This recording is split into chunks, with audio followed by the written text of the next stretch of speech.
Picture this. Your most trusted friend talks behind your back. Your partner chooses someone else, or your colleague steals the promotion you deserved.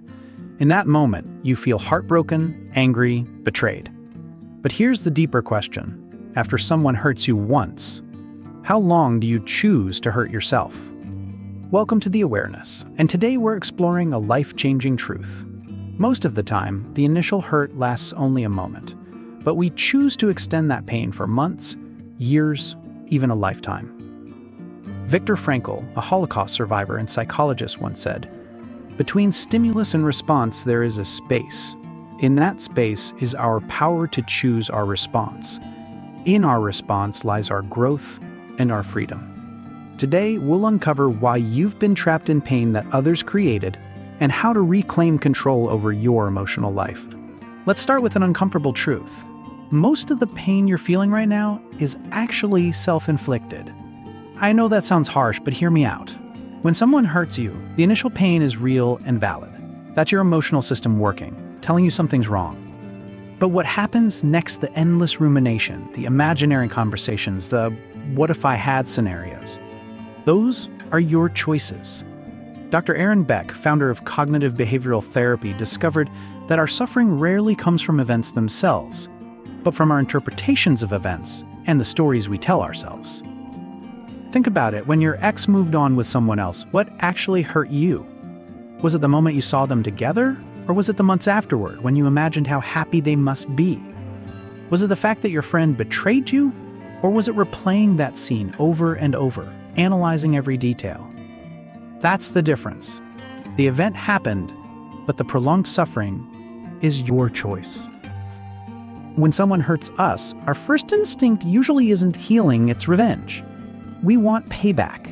We want them to feel pain too. It's a human response. But here's the problem. Revenge is like drinking poison and waiting for the other person to die. I've seen too many people spend years crafting the perfect revenge, sending passive-aggressive messages, posting cryptic social media content, or trying to turn mutual friends against their betrayer. But in the end, they look angry, desperate, obsessed. Research shows that people who seek revenge are more likely to suffer from depression and anxiety than those who choose forgiveness. Why? Because revenge keeps you forever connected to the person who hurt you. Real power isn't making someone else suffer, it's releasing their control over your emotional state. When you stop trying to hurt them, you start healing yourself. After being hurt, you face a choice: growth or victim mentality. Victim mentality feels safe. It gives you a reason for everything wrong in your life. Career not going well? It's because you're still recovering from that betrayal. Relationship struggles? It's because you have trust issues. This mentality exempts you from taking responsibility for changing your life. But growth mentality asks different questions. What can I learn from this experience? How can I use this pain to become stronger? What do I need to change in myself to prevent this from happening again? Psychologist Carol Dweck's research shows that people with growth mindsets are more resilient, happier, and more successful when facing setbacks. Let me share a real story. Sarah discovered her business partner had stolen her clients and trade secrets. She could have chosen to spend years fighting in court, or she could view this betrayal as a learning opportunity. She chose the latter. She analyzed her mistakes, improved her legal protections, and built better systems. Within a year, her new business was more successful than before.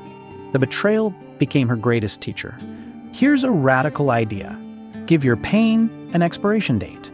I'm not saying suppress your emotions or pretend everything's fine. I'm saying consciously decide how long you'll allow this pain to control your life. Therapists often use a technique called grief work. You allow yourself to feel the pain fully, but within set boundaries. Maybe it's 30 minutes a day. Maybe it's one afternoon a week. During this time, you cry, rage, feel all the emotions. But when the time is up, you return to living. This isn't denying pain, it's managing it. Set yourself a timeline. Week 1, allow yourself to feel the pain fully. Week 2, begin small self-care activities. Month 1, reestablish daily routines. Month 3, start new projects or relationships. This isn't a rigid schedule, it's a guideline. It reminds you that pain is temporary and life is waiting for you. Finally, let's talk about protecting yourself from future hurt. This isn't about becoming cold or distrusting everyone. It's about becoming wise. Psychologist Brené Brown says, boundaries are not about keeping others out, but about knowing where we end and others begin. Healthy boundaries include not immediately sharing your deepest secrets with new people, having written agreements in business relationships, watching actions, not just words, trusting your intuition.